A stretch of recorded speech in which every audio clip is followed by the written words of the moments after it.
What is going on, guys? As always, welcome back to Spyder Sense Riding. Thank you guys for tapping in the channel. My name is DJ. I'm the three-wheel Can-Am specialist here at MotoMember Select. If you guys are looking at the Spyder RT platform, most people might immediately assume that the RT Limited is the one that you have to buy.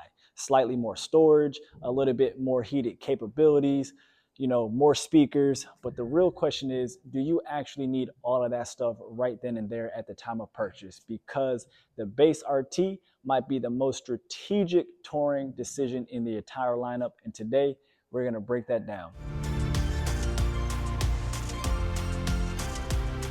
First, let's just clear a few things up real quick because the base RT is not a stripped down bike. I know a lot of people think that it is stripped down, but that is not the case whatsoever. So before we dive fully into what the base RT is all about, let's just quickly talk about what is identical between the RT Limited and the base RT.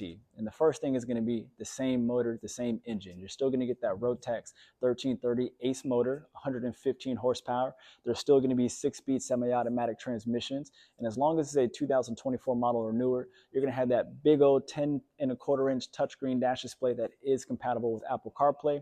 It is built on the same frame or that same chassis, guys. 400 pounds of towing capacity.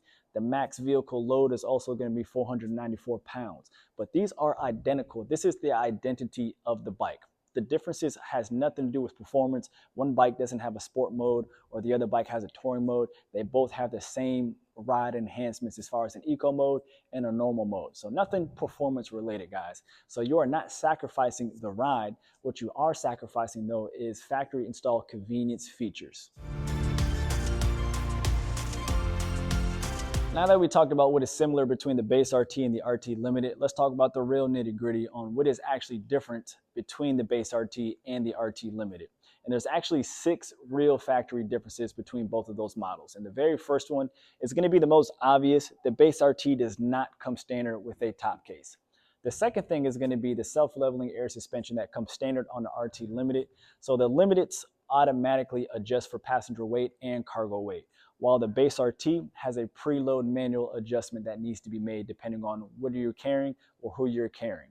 The third thing is going to be the heated capabilities, or third and fourth thing are the heated capabilities. For example, the base RT does not come standard with a heated seat for the driver nor the passenger, and it also does not come with heated grips for the passenger. It does have heated grips for the driver, just like the Limited, but the passenger does not have heated grips. The fifth thing is going to be not having a front trunk liner, which is just a fabric piece that lines the inside of that front trunk to kind of protect some of your goodies like your helmets and some of your other belongings. And the sixth and final difference between the base RT and the RT Limited is an extra front accent signature light. But that is the full list right there. So the real differences between the base RT and the RT Limited is the factory installed comfort, convenience, and convenience automation. In my experience, the base RT is perfect for somebody out there that rides solo most of the time, or if you plan on getting into touring, so riding longer distance as you ride the bike, for those out there that plan to ride 2-up occasionally, or for those out there that are just not sure of exactly how their riding lifestyle will evolve.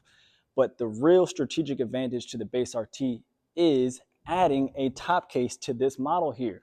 When you add the top case, not only are you going to gain 15 gallons of extra storage capacity, 2 integrated speakers, an integrated passenger backrest, and an extra brake light back there. So now that you've added a top case to the base RT, you have now closed a major gap between the differences on the RT and the RT Limited. And in addition to that, you can also add the heated seat for driver and the passenger, the front trunk liner, and that front accent light. You build it around how you actually ride in your habits. And to me, that is the most strategic way of owning the bike. You can add 4 out of the 6 differences that really separate the RT Limited from the base RT. It's modular and it grows as you ride in your lifestyle. Now let's address something pretty major, or something that's pretty big to a lot of us out there. So if you ride 2-up often, every single weekend, or you take consecutive long trips, then yes, the RT Limited makes more sense because that self-leveling air suspension is convenient. It automatically adjusts for who's ever sitting on the bike or however much gear that you have on there. You don't have to think about it. But the base RT still has preload adjustments. So if you're willing to manually adjust the load just based on who is on the bike, then you can absolutely tour 2-up comfortably on a base RT. The difference is really automation versus involvement. It's not a good thing, it's not a bad thing, it's just preference at the end of the day. So if the price difference between an RT Limited and a base RT is small or very little, then it might make more sense to go with an RT Limited. But if we are working with a prior year model base RT versus a brand new RT Limited, then that's where the value really comes into play, and it might make a little bit more sense to navigate or lean towards the base RT.